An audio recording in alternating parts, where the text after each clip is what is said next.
Do you know that Africa has been put in a structural trap by Western colonialism that led to the results many parts of Africa is still facing struggles like poverty, malnutrition, and instabilities? Listen to African expert Fidel Kubo explains. There's a very simple, straightforward explanation, which is the colonial legacies. And of course, a lot of people say, well, come on, colonialism is over. It's been, several decades since independence, but we have the unfinished business of decolonizing economic structures. So I focus on the economic structures that actually produce the results that we're looking at.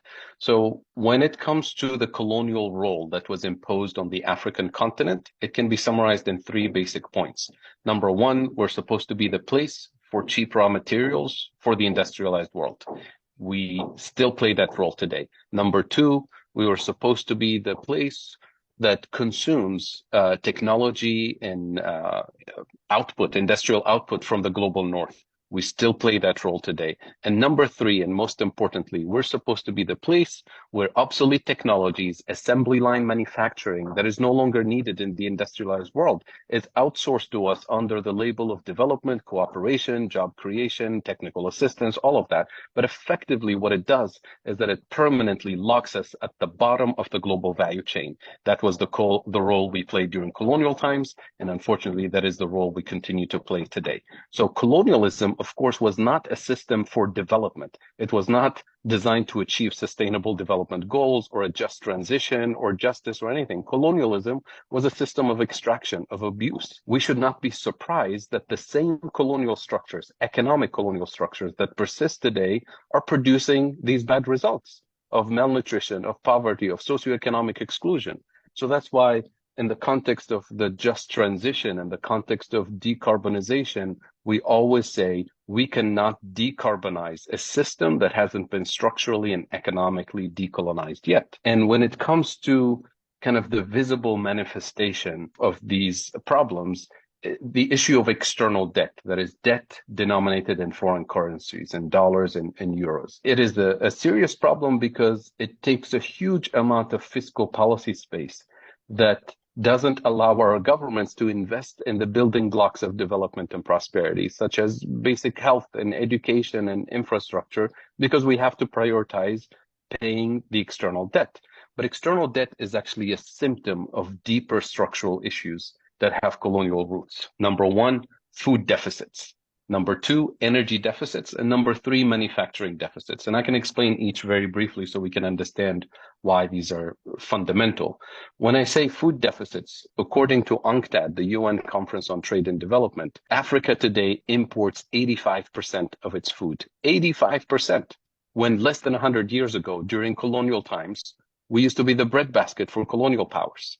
And what happened is that there's a redesign of the system as soon as we gained independence. In 1955, for example, in Europe, at the Treaty of Rome meeting, the Europeans said we have a food security problem for Europe because they were so dependent on Africa.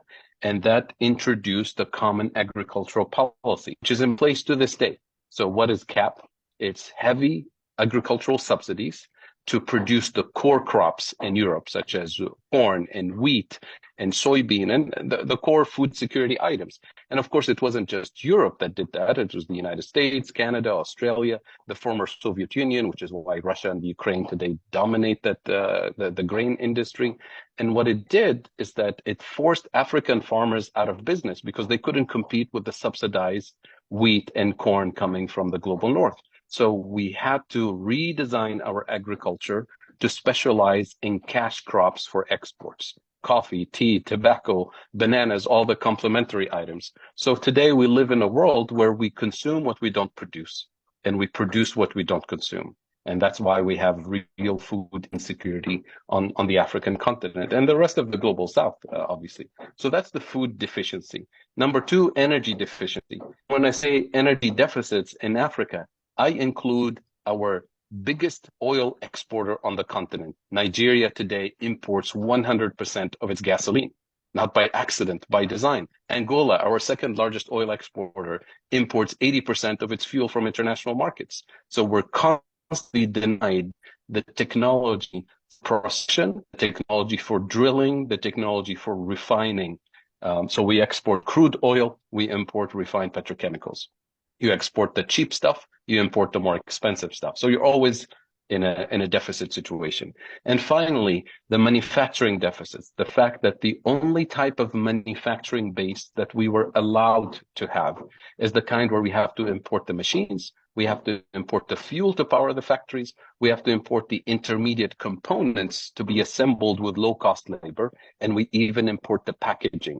So we end up with the value-added content of what we export is low value added, what we import is high value added.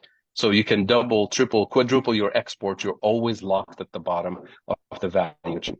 And here's how it's manifested. You have these structural deficits, the most fundamental areas. As you know, no country can function without food, without fuel, without manufacturing. So we have structural trade deficits. And what structural trade deficits do is that they weaken our currencies relative to the dollar, relative to the euro. And with the weaker currency, anything I need to import the next morning, whether it's food or fuel or medicine, you import it at a higher price. So we literally import inflation in the most sensitive areas of the economy, therefore hurting the most vulnerable people in society. And that immediately forces our governments into a defensive position to protect the most vulnerable. So what do?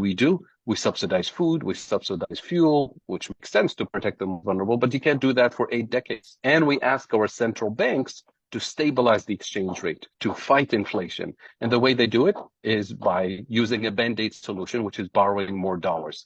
And that gets the external debt into a vicious cycle that is unsustainable, which means now the government is completely obsessed with prioritizing economic activity that will allow us to earn dollars as quickly as possible so that we service the debt. And we deprioritize economic activity that is actually transformational, that is actually the foundation of development and prosperity. And that is the essence of why we neglect so many of the priorities. And that's why a lot of the fiscal policy space that our governments have is dedicated to servicing the debt, which is by design the colonial architecture that was imposed on us. So that's why we say we can't really achieve the sustainable development goals or a just transition or any of the goals that we want to achieve under a system, an economic system that's still structurally colonized when we have economies that are technically steered from abroad.